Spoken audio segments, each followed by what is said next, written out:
السلام علیکم ورحمۃ اللہ تعالی وبرکاتہ۔ وعلیکم السلام۔ نحمده ونصلي ونسلم على رسوله الكريم اما بعد فاعوذ باللہ من الشیطان الرجیم بسم اللہ الرحمن الرحیم سبحان الذي اسرى بعبده ليلا من المسجد الحرام إلى المسجد الأقصى الذي باركنا حوله لنريه من آياتنا إنه هو السميع البصير صدق اللہ العظیم۔ آئیے ہم اور آپ سب سے پہلے حضور سرور کائنات، فخر موجودات، باعث تخلیق کائنات، احمد مجتبیٰ محمد مصطفیٰ صلی اللہ علیہ وسلم کی مقدس بارگاہ میں درود و سلام کا ہدیہ پیش کریں اور پڑھیں اللہم صلی علی سیدنا مولانا محمد معدن الجود والکرم وآلہ الکرام وابنہ الکریم وبارک وسلم صلاۃ و سلاما علیک یا رسول اللہ صلی اللہ تعالی علیہ وسلم۔ عزیزان ملت اسلامیہ، جیسا کہ شب معراج میں بیان کے آخر میں یہ اعلان کیا گیا تھا کہ اس کے آگے کے واقعات انشاءاللہ تبارک و تعالی جمعہ میں بیان ہوں گے، تو جہاں سے ہم نے چھوڑا ہے انشاءاللہ تبارک و تعالی وہیں سے آگے بڑھائیں گے۔ معراج کے واقعے میں نبی پاک صلی اللہ علیہ وسلم سدرۃ المنتہا تک پہنچے۔ یہ بڑی رات کے بیان میں آپ کے سامنے پیش کیا گیا۔ نبی پاک صلی اللہ علیہ وسلم نے سدرۃ المنتہا پر بڑی عجیب و غریب چیزوں کو ملاحظہ کیا اور ایک عجیب الخلقت فرشتے کو بھی ملاحظہ کیا۔ اسی طریقے سے ایک اور فرشتہ نبی پاک صلی اللہ علیہ وسلم نے دیکھا۔ سدرۃ المنتہا پر جب آپ تشریف فرما ہوئے تو ایک عجیب و غریب فرشتہ اور دیکھا جس کے 7 لاکھ بازو دائیں جانب تھے اور 7 لاکھ بازو بائیں جانب تھے، اور ہر بازو میں 70,000 مروارید یعنی موتی، 70,000 زبرت، 70,000 یہ چاندی کے، 70,000 سونے کے، 70,000 کافور کے اور 70,000 زعفران کے پر تھے۔ وہ ایسا فرشتہ تھا، اور جب وہ اپنے پروں کو جنبش دیتا ہے، حضور پاک صلی اللہ علیہ وسلم نے دیکھا کہ جب وہ اپنے پروں کو جنبش دیتا ہے تو اس سے عجیب عجیب قسم کے نغمے نکلتے ہیں۔ ان نغموں کو سن کر حوران بہشت یعنی جنت کی حوریں آپس میں ایک دوسرے کو مبارکبادیاں دیتی ہیں اور یہ کہتی ہیں کہ محمد الرسول اللہ صلی اللہ علیہ وسلم کے لیے، آپ کی امت کے لیے نماز پڑھنے کا وقت آ گیا ہے، آپ کی امت کے لیے نماز پڑھنے کا وقت آ گیا۔ دیکھیے آپ نے شب معراج کے بیان میں روزے داروں کی فضیلت سماعت کی تھی، اب یہاں پر نمازیوں کی فضیلت بیان کی جا رہی ہے۔ تو وہ جو فرشتہ اپنے پروں کو جنبش دیتا تھا اس سے نغمے نکلتے تھے، ان نغموں کو سن کر وہ جنت کی حوریں آپس میں ایک دوسرے کو مبارکبادیاں دیتی اور ایک دوسرے سے کہا کرتی کہ جناب محمد رسول اللہ صلی اللہ علیہ وسلم کی امت کے لیے نماز کا وقت آ گیا ہے۔ اللہ تبارک و تعالی جو علیم و خبیر ہے، سب کچھ جانتا ہے، لیکن اس کے باوجود اس فرشتے سے پوچھتا ہے کہ اے فرشتے تو خوش کیوں ہو رہا ہے، تیری خوشی کا سبب کیا ہے، تیری خوشی کی وجہ کیا ہے؟ تو وہ فرشتہ اللہ تبارک و تعالیٰ کی بارگاہ میں عرض کرتا ہے کہ اے پروردگار، امت محمدیہ صلی اللہ علیہ وسلم کے لیے نماز کا وقت آ گیا ہے۔ اب وہ اپنے سارے کاروبار کو اور سارے کام کاج کو چھوڑ کر نماز کے لیے تیاریاں کر رہے ہیں۔ تو اس پر اللہ تبارک و تعالیٰ فرماتا ہے کہ اے فرشتے گواہ رہنا کہ ان سارے نمازیوں کو میں نے اپنا محبوب بنا لیا، وہ میری بارگاہ میں قبولیت کے مرتبے پر پہنچ چکے ہیں۔ تو یہ نمازیوں کی فضیلت ہے، جو نماز پڑھتے ہیں اللہ تبارک و تعالیٰ ان کو اپنا محبوب بنا دیا کرتا ہے۔ اب نبی پاک صلی اللہ علیہ وسلم آگے بڑھے، نبی پاک صلی اللہ علیہ وسلم حجاب زابغت پر پہنچے۔ حجاب زابغت کے قریب پہنچنے کے بعد حضرت جبرائیل امین علیہ السلام نے اس حجاب کو، اس پردے کو جنبش دی، اس پردے کو ہلایا تو اندر سے فرشتے نے آواز دی کہ کون آیا ہے؟ حضرت جبرائیل امین علیہ السلام عرض کرتے ہیں کہ میں جبرائیل ہوں اور میرے ساتھ یہ جناب محمد رسول اللہ صلی اللہ علیہ وسلم تشریف لائے۔ تو اندر سے فرشتے نے آواز دی، فرشتے نے کہا اللہ اکبر، یعنی اللہ سب سے بڑا ہے۔ اس فرشتے کے کہنے پر اللہ تبارک و تعالیٰ نے ارشاد فرمایا کہ ہاں میرے اس فرشتے نے سچ کہا، میرے اس بندے نے سچ کہا، میں ہی سب سے بڑا ہوں۔ پھر اس فرشتے نے کہا اشہد میں گواہی دیتا ہوں کہ اللہ کے سوا کوئی معبود نہیں۔ اس پر اللہ تبارک و تعالیٰ نے فرمایا کہ ہاں میرے اس بندے نے سچ کہا، یقیناً میں ہی معبود ہوں، میں ہی عبادت کے لائق ہوں، میرے سوا کوئی عبادت کے لائق نہیں۔ پھر اس فرشتے نے کہا جو حجاب سابقت کے اندر تھا، حجاب سابقت کے اس پار تھا، وہ فرشتہ پھر کہتا ہے وَأَشْهَدُ أَنَّ مُحَمَّدَ رَسُولُ اللَّهِ، میں گواہی دیتا ہوں کہ محمد صلی اللہ علیہ وسلم اللہ کے رسول ہیں۔ اس پر اللہ تبارک و تعالیٰ نے فرمایا کہ ہاں میرے بندے نے سچ کہا، یقیناً میں نے محمد صلی اللہ علیہ وسلم کو اپنا رسول بنا کر دنیا میں بھیجا ہے۔ اس کے بعد اس فرشتے نے پوری اقامت کو مکمل کیا۔ اس کے بعد اس فرشتے نے حی علی الصلاۃ بھی کہا، حی علی الفلاح بھی کہا، قد قامت الصلاۃ بھی کہا، اللہ اکبر اور لا الہ الا اللہ بھی کہا۔ جو اقامت کے کلمات ہیں وہ سارے کلمات اس فرشتے نے کہے۔ اسی وجہ سے خصائص الکبریٰ میں حضرت امام جلال الدین سیوطی رحمۃ اللہ تعالی علیہ نے یہ بات لکھی ہے کہ یہ وہی اقامت تھی جو دنیا میں آج ہم نماز سے پہلے، جماعت کھڑی ہونے سے پہلے پڑھتے ہیں۔ نبی پاک صلی اللہ علیہ وسلم کو شب معراج ہی میں یہ اقامت سنا دی گئی تھی، شب معراج ہی میں یہ اقامت سنائی گئی تھی۔ اس کو نبی پاک صلی اللہ علیہ وسلم نے واپس تشریف لانے کے بعد یہ نماز میں شامل کر لیا، اور جب جماعت کھڑی ہونے لگے مسلمانوں کو حکم دیا کہ وہ یہ الفاظ پڑھ لیا کریں، تو آج تک یہ الفاظ پڑھے جاتے ہیں۔ یہ بھی ایک تحفہ ہے جو شب معراج میں امت محمدیہ کو عطا کیا گیا ہے۔ حضور پاک صلی اللہ علیہ وسلم نے حضرت جبرائیل امین علیہ السلام سے پوچھا کہ یہ فرشتہ کون ہے، کیا تم جانتے ہو؟ تو حضرت جبرائیل امین علیہ السلام عرض کرتے ہیں یا رسول اللہ، اس ذات کی قسم جس نے آپ کو نبی بنا کر بھیجا ہے، میں اللہ تبارک و تعالیٰ کی بارگاہ میں سب سے زیادہ قریب ہوں، ساری مخلوقات میں سب سے زیادہ خدا کا قرب مجھے حاصل ہے، لیکن جب سے میں پیدا ہوا ہوں نہ تو مجھے اس فرشتے سے ملاقات کرنے کا موقع ملا ہے، نہ اس کو دیکھنے کا اتفاق ہوا، مجھے نہیں پتا کہ یہ فرشتہ کون ہے۔ اس کے بعد کیا ہوا؟ اس کے بعد اس فرشتے نے نبی پاک صلی اللہ علیہ وسلم کو پردے کے اندر لے لیا، فرشتے نے پردے سے باہر ہاتھ نکالا اور نبی پاک صلی اللہ علیہ وسلم کو براق کے ساتھ اس پردے کے اندر لے لیا، اور حضرت جبرائیل امین علیہ السلام باہر ہی رک گئے، باہر ہی ٹھہر گئے۔ یہ حضرت جبرائیل امین علیہ السلام کی حد تھی جو میں نے اس بیان میں ذکر کیا۔ حضرت جبرائیل امین علیہ السلام اب آگے نہیں بڑھ رہے، اب وہیں پر ٹھہر گئے، آگے بڑھنے کی جرات نہیں ہو رہی۔ نبی پاک صلی اللہ علیہ وسلم نے جب ان کو آگے بڑھنے کے لیے کہا تو حضرت جبرائیل امین نے عرض کیا تھا کہ یا رسول اللہ، اگر ایک بال کے برابر بھی آگے بڑھا تو میں جل جاؤں گا، میرے پر جل جائیں گے۔ یہ ایک وجہ تھی آگے نہ بڑھنے کی، اور دوسری وجہ یہ بیان کی گئی تھی کہ آگے نبی پاک صلی اللہ علیہ وسلم اللہ کی بارگاہ میں حاضر ہونے والے ہیں، اور اللہ تبارک و تعالیٰ کے ساتھ راز و نیاز کی باتیں ہونے والی تھی، محبوب اور محب کے درمیان راز و نیاز کی باتیں۔ اور جب راز و نیاز کی باتیں ہوتی دو شخصوں کے درمیان، دو لوگوں کے درمیان، بلا تشبیہ و تمثیل، ہم لوگ اور شخص بول رہے ہیں، سمجھانے کے لیے بول رہے ہیں، ورنہ اللہ تبارک و تعالیٰ نہ لوگ ہیں نہ شخص ہے۔ یہ دو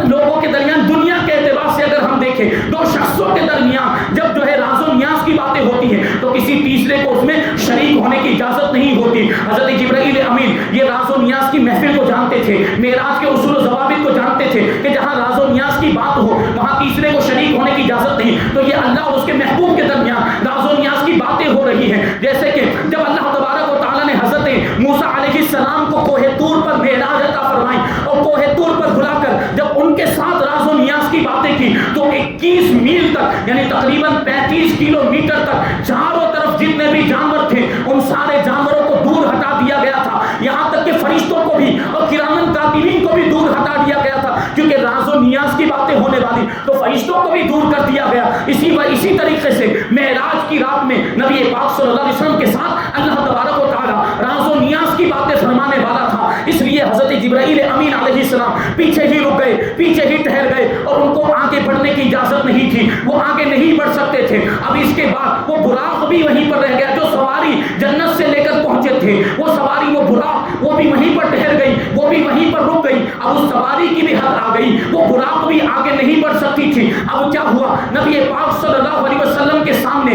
ایک سبز رنگ کا، ایک ہرے رنگ کا تختہ پیش کیا گیا جسے رفرف کہا جاتا ہے۔ آگے کی یہ سواری ہے، براق کے بعد کی سواری جس کو رفرف کہا جاتا ہے، اور اس میں اتنی تیز روشنی تھی کہ یہ دنیا کا سورج بھی، اس کی روشنی بھی اس کے سامنے دھندلی پڑ جائے۔ یہ ایسا تخت حضور پاک صلی اللہ علیہ وسلم کی بارگاہ میں پیش کیا گیا۔ نبی پاک صلی اللہ علیہ وسلم اس تخت پر سوار ہو گئے، اور پھر آگے کا سفر اسی تخت پر آپ نے جاری رکھا، اور یہی تخت تھا جو حضور پاک صلی اللہ علیہ وسلم کو خلوت قدح خصوصی میں لے کر روانہ ہوا، یہ عرش الہی کی طرف یہ تخت آپ کو لے کر جا رہا ہے۔ الیواقیت مدارج النبوہ کے اندر یا جو ہے معارج النبوہ کے اندر یہ لکھا ہے کہ جب حضور پاک صلی اللہ علیہ وسلم کی یہ براق کی انتہا آ گئی تو رف رف آپ کی بارگاہ میں پیش کیا گیا اور نبی پاک صلی اللہ علیہ وسلم وہاں سے آگے بڑھے اور پھر یہ رف رف جو تھا اس کی روشنی آفتاب کی روشنی پر بھی غالب تھی۔ نبی پاک صلی اللہ علیہ وسلم خود ارشاد فرماتے ہیں کہ پھر میں نے حجابات کو دیکھا، میں نے عرش الہی تک جو سفر طے کیا اس میں نے حجابات کو دیکھا، میں نے اس میں پردوں کو دیکھا اور انہی پردوں میں 70,000 پردے ایسے تھے کہ جن کی موٹائی 500 سال کی مسافت کے برابر تھی اور ان کے درمیان کا فاصلہ 70,000 سال کی مسافت کے برابر تھا۔ ایسے 70,000 یہ حجابات کو اور پردوں کو اللہ کے رسول صلی اللہ علیہ وسلم نے ملاحظہ فرمایا۔ یہی جو سفر تھا، جو رف رف والا سفر، رف رف پر سوار ہو کر اللہ کے رسول صلی اللہ علیہ وسلم عرش کے پائے تک تشریف لے گئے۔ اب اس سفر کے دوران اللہ کے رسول صلی اللہ علیہ وسلم کے سامنے جو حجابات آئے ان حجابات میں 70,000 یہ حجابات جو تھے وہ مروارید کے تھے، 70,000 حجابات یہ سرخ موتیوں کے تھے، یاقوت کے تھے، اور 70,000 جو حجابات تھے وہ زمرد کے تھے، 70,000 حجابات سونے کے تھے، 70,000 حجابات چاندی کے تھے، 70,000 حجابات نور کے تھے، 70,000 حجابات ظلمت کے تھے، 70,000 حجابات تاریکی کے تھے، 70,000 حجابات پانی کے تھے، 70,000 حجابات مٹی کے تھے، 70,000 حجابات آگ کے تھے اور 70,000 حجابات ہوا کے تھے۔ یہ 70,000 حجابات کو اللہ کے رسول صلی اللہ علیہ وسلم پار کرتے جا رہے ہیں۔ یہ سارے پردوں کو رف رف نے پار کروا دیا اور آپ کو لے کر پردہ داران عرش تک پہنچ گیا۔ اب وہ جو عرش کے فرشتے تھے جو عرش کے ارد گرد وہاں پر بھی 70,000 پردے موجود ہیں اور ہر پردے میں 70,000 زنجیریں لٹک رہی ہیں اور ہر زنجیر کو 70,000 فرشتے اپنے کندھے پر اٹھائے ہوئے، اور ان فرشتوں کا حال یہ ہے کہ ان فرشتوں کی جسامت کا عالم یہ ہے کہ اس کے ایک کندھے سے لے کر دوسرے کندھے تک 70,000 سال کی مسافت ہے۔ اتنا زیادہ جو ہے وہ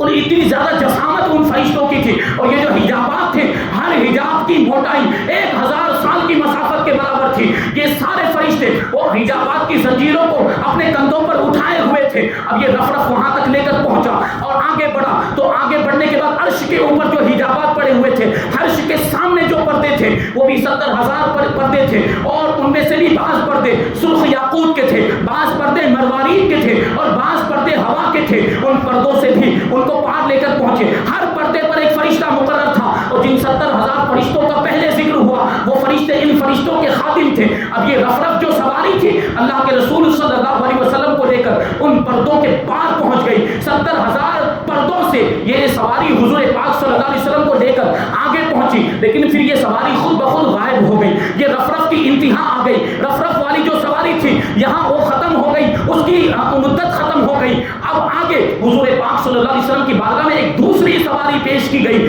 جس کی شکل و صورت گھوڑے کی طرح تھی اور اس کی رنگت یہ سفید موتیوں کی طرح تھی، اور جب یہ سواری تسبیح کرتی تھی تو اس کے منہ سے نور کے پھوارے ابلتے تھے۔ اب اللہ کے رسول صلی اللہ علیہ وسلم اس سواری پر سوار ہو گئے۔ یہ سواری حضور پاک صلی اللہ علیہ وسلم کو لے کر عرش کے پائے تک لے گئی۔ عرش کے پائے پر جب نبی پاک صلی اللہ علیہ وسلم پہنچے تو وہاں پر اللہ کے رسول صلی اللہ علیہ وسلم نے حاملین عرش فرشتوں کو دیکھا، یعنی یہ وہ فرشتے ہیں جو عرش الہی کو اٹھائے ہوئے ہیں، عرش الہی کو اپنے کندھوں پر اٹھائے ہوئے ہیں، اور ان کا وظیفہ ہے لا حول ولا قوت الا باللہ العلی العظیم۔ یہ 4 فرشتے ہیں جو 4 پایوں کو عرش کے 4 پایوں کو اپنے کندھے پر اٹھائے ہوئے ہیں، اور چاروں فرشتے ایک ہی وظیفہ پڑھے جا رہے ہیں لا حول ولا قوت الا باللہ العلی العظیم۔ اور ان کے سروں پر یہ کلگیاں ہیں جو 20 کلگیاں ہیں، اور ہر کلگی کی لمبائی یہ 1,000 سال کے 2,000 سال کے برابر ہے۔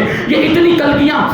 یہ 2 سال کے برابر وہ کلگی کی لمبائی تھی۔ اللہ کے رسول صلی اللہ علیہ وسلم سے کہا گیا کہ آپ حاملین عرش فرشتوں کے پاس جائیں اور ان کو سلام کریں۔ اللہ کے رسول صلی اللہ علیہ وسلم ان فرشتوں کے پاس آئے اور ان کو سلام کیا، تو فرشتوں نے نبی پاک صلی اللہ علیہ وسلم کے سلام کا جواب دیا، اور حضور پاک صلی اللہ علیہ وسلم کو خوشخبری سناتے ہوئے حضور کی بارگاہ میں یہ عرض کیا انا نرى الخير فيك وفي امتك یا رسول اللہ صلی اللہ تعالی علیہ وسلم، ہم آپ میں اور آپ کی امت میں بھلائی دیکھ رہے ہیں، یعنی اللہ تبارک و تعالی نے آپ کو بھی بھلائی عطا فرمائی فرمائی ہے اور آپ کی امت کو بھی بھلائی عطا فرمائی ہے۔ یہ عرش الہی ہے۔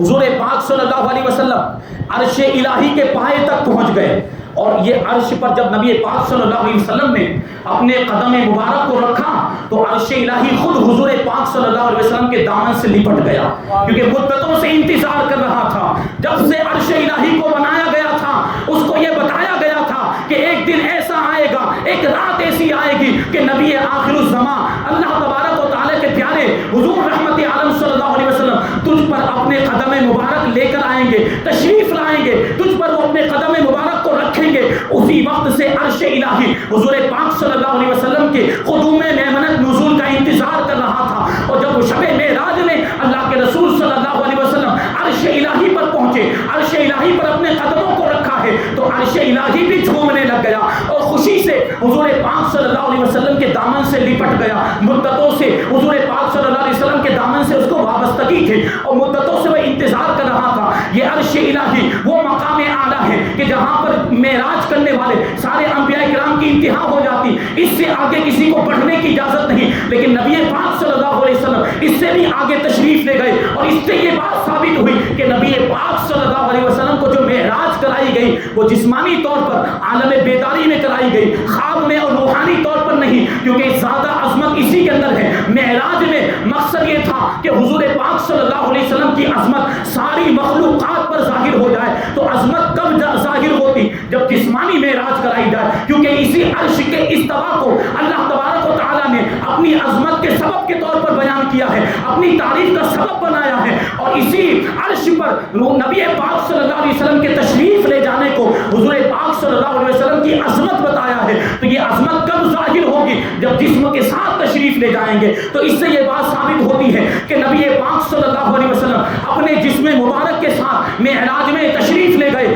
عالم بیداری میں تشریف لے گئے۔ اب کیا ہوا؟ اللہ کے رسول صلی اللہ علیہ وسلم آگے تشریف لے جا رہے، اکیلے تنہا ہیں، جبرائیل بھی پیچھے رہ گئے، براق بھی پیچھے رہ گئے، کوئی ساتھی نہیں۔ اب اللہ تبارک و تعالیٰ ہی ہمراز ہیں، ایک اللہ تبارک و تعالیٰ ہی ساتھی ہے، اب کوئی نہیں ہے، سارے لوگ پیچھے چھوٹ گئے ہیں۔ اب ظاہر سی بات ہے تنہائی کا عالم، تو حضور پاک صلی اللہ علیہ وسلم کو یہ تنہائی کا احساس ستانے لگ گیا، اور اللہ تبارک و تعالیٰ کی ہیبت اور اللہ تبارک و تعالیٰ کا جلال یہ قلب پر اثر کرنے لگ گیا، دل پر اثر کرنے لگ گیا، تو ایک گھبراہٹ اور بے چینی کی کیفیت پیدا ہو گئی۔ تو دیکھا کہ ایک کوئی آواز دینے والا آواز دے رہا ہے، اور وہ آواز کیسی تھی؟ سیدنا صدیق اکبر رضی اللہ تعالیٰ عنہ کی آواز سے مشابہت رکھتی تھی، اور وہ کہنے والا پکار کر کہہ رہا ہے قف یا محمد، قف یا محمد فإن ربک یصلی علیک، کہ اے محمد ٹھہر جائیے کہ تمہارا رب تم پر درود بھیجتا ہے، آپ کا رب آپ پر درود بھیجتا ہے۔ اور اس وقت اللہ تبارک و تعالیٰ کی طرف سے ندا دینے والے نے یہ ندا دے کر کہا هو الذی یصلی علیکم وملائکتہ، کہ وہی ہے جو آپ پر درود بھیجتا ہے، یعنی آپ پر اپنی رحمتیں نازل فرماتا ہے، اور اس کے فرشتے بھی آپ پر درود بھیجا کرتے ہیں۔ تو یہاں پر دیکھیں نبی پاک صلی اللہ علیہ وسلم پر اللہ تبارک و تعالیٰ درود بھیج رہا ہے، اور حضور پاک صلی اللہ علیہ وسلم کو حضرت سیدنا صدیق اکبر رضی اللہ تعالیٰ عنہ کی آواز میں پکارا گیا۔ اس کی بھی وجہ بیان کی گئی، کیونکہ گھبراہٹ کی کیفیت تھی، بے چینی کا معاملہ تھا، تنہائی کا احساس ستا رہا تھا، اس لیے اب اللہ کے رسول صلی اللہ علیہ وسلم کے محبوب دوست سیدنا صدیق اکبر رضی اللہ تعالیٰ عنہ کی آواز میں آپ کو پکارا گیا۔ کیوں؟ تاکہ آپ کی گھبراہٹ دور ہو جائے، آپ کی بے چینی دور ہو جائے، تنہائی کا احساس ختم ہو جائے۔ جیسے کہ جب اللہ تبارک و تعالیٰ نے حضرت موسیٰ علیہ السلام کو حکم دیا تھا، حضرت موسیٰ علیہ السلام پر بھی اس طرح کی گھبراہٹ کی کیفیت طاری ہوئی تھی، جب وہ اللہ تبارک و تعالیٰ کی بارگاہ میں پہنچے تھے، کوہ طور پر اللہ تبارک و تعالیٰ سے ہم کلامی کا شرف حاصل کرنے کے لیے حاضر ہوئے تھے، اس وقت بھی یہ کیفیت طاری تھی حضرت موسیٰ علیہ السلام پر۔ تو اللہ تبارک و تعالیٰ نے آپ کے عصا کا تذکرہ چھیڑ دیا، آپ کی لاٹھی کا تذکرہ چھیڑ دیا تھا کہ اے موسیٰ تمہارے ہاتھ میں کیا ہے، تمہارے ہاتھ میں کیا ہے، یہ عصا ہے، کیا چیز ہے، اس کو بیان کرو۔ تو آپ کی توجہ اس طرف ہو گئی تھی، اور عصا کے بارے میں حضرت موسیٰ علیہ السلام نے بیان کرنا شروع کر دیا، تو اس کی وجہ سے وہ آپ کی گھبراہٹ دور ہو گئی، اور ہیبت اور جلال الہی کا جو روب آپ پر قائم ہوا تھا وہ روب بھی دور ہو گیا تھا۔ اسی طریقے سے یہاں پر سیدنا صدیق اکبر رضی اللہ تعالیٰ عنہ کی آواز میں آپ کو پکارا گیا، اور آپ سے جو ہے کہ خطاب کیا گیا، تاکہ آپ کی وحشت دور ہو جائے، تنہائی کا احساس دور ہو جائے، اور اپنی پہلے والی حالت پر آپ قائم ہو جائے۔ تو اس سے ہمیں سیدنا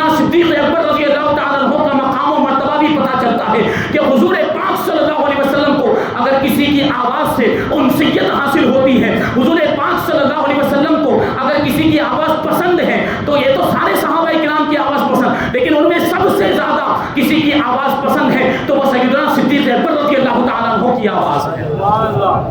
تو یہ عرش الہی ہے، نبی پاک صلی اللہ علیہ وسلم عرش الہی پر پہنچے اور عرش الہی کے اعلیٰ مقاموں پر آگے بڑھنے لگ گئے۔ اب یہی عرش الہی ہے، اس کے بارے میں حضرت شیخ ابو الحسن رفاعی کہتے ہیں کہ میں نے ایک مرتبہ مراقبہ کیا، مراقبہ کی حالت میں 7000 عرش سے میں گزرتا ہوا چلا گیا، 7000 عرشوں سے گزرتا ہوا چلا گیا تو مجھے روک دیا گیا اور مجھ سے کہا گیا کہ ٹھہر جاؤ اور یہیں سے واپس ہو جاؤ، کیونکہ آگے وہ عرش ہے جو رسول پاک صلی اللہ علیہ وسلم کی معراج کا مقام ہے، اس سے آگے کوئی نہیں جا سکتا ہے۔ یہ حضرت ابو الحسن رفاعی رحمۃ اللہ تعالی نے فرمایا۔ اب اللہ کے رسول صلی اللہ علیہ وسلم فرماتے ہیں کہ میں نے 12 قلموں کی آواز کو سنا، 12 قلموں کی، لوح محفوظ پر جو قلم چلتے ہیں، فرشتے جو قلم چلاتے ہیں، اللہ کے رسول صلی اللہ علیہ وسلم نے ان قلموں کی آواز کو بھی سنا، اور وہ قلم اللہ تبارک و تعالیٰ کے احکام کو نافذ کرتے ہیں۔ اللہ تبارک و تعالیٰ کی تقویم کو بھی نبی نے جان دیا، احکام خدا بندی کو نبی نے جان دیا، تمام اولین اور آخرین کا علم حضور پاک صلی اللہ علیہ وسلم کو عطا فرما دیا گیا،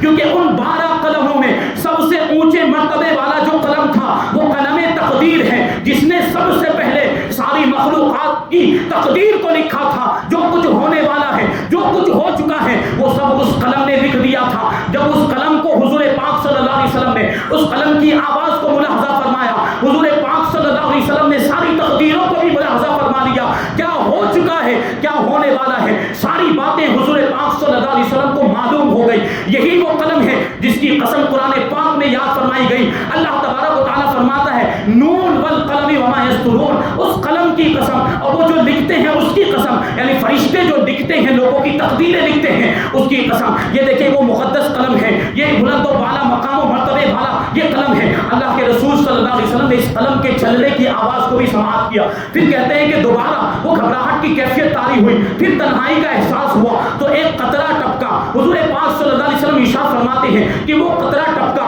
میں نے اس کو اپنے منہ میں لے لیا، جیسے ہی وہ قطرہ میرے حلق کے اندر پہنچا، اس قطرے کے اندر ایسی شیرنی تھی، ایسی مٹھاس تھی، جیسی شیرنی اور جیسی مٹھاس اس سے پہلے میں نے کبھی بھی نہیں چکھی تھی۔ وہ قطرہ جیسے ہی میرے حلق میں پہنچا، مجھے ما یکون اور ما کان کا علم ہو گیا، یعنی جو کچھ ہو چکا ہے اور جو کچھ ہونے والا ہے، اس قطرے کی برکت سے ساری باتیں مجھے معلوم ہو گئی۔ گویا کہ اللہ تبارک و تعالیٰ کی طرف سے آپ کو ان ساری چیزوں کا علم عطا فرما دیا گیا۔